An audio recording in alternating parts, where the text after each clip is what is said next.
ఇక వరుస విజయాలతో దూసుకుపోతున్న దర్శకుడు అనిల్ రావిపూడి మన శంకర్ వరప్రసాద్ గారి రూపంలో మరో భారీ విజయాన్ని తన ఖాతాలో వేసుకున్నారు. ఈ సంక్రాంతి కానుకగా మెగాస్టార్ చిరంజీవి హీరోగా రూపొందించిన ఈ చిత్రం బాక్సాఫీస్ వద్ద సెన్సేషన్ క్రియేట్ చేసింది.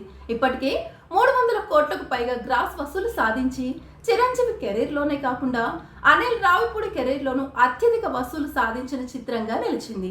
థియేటర్లలో మంచి కలెక్షన్లతో ఇంకా ప్రేక్షకులను ఆకట్టుకుంటుంది. ఈ ఘన విజయం పట్ల సంబరపడుతున్న చిరంజీవి దర్శకుడు అనిల్ రావిపూడికి స్పెషల్ గిఫ్ట్ ఇచ్చారు.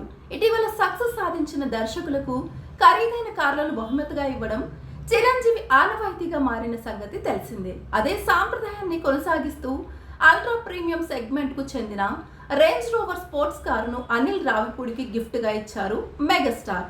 హైదరాబాద్ మార్కెట్లో ఈ కారు విలువ దాదాపు 2 కోట్లకు పైగా ఉంటుందని సమాచారం.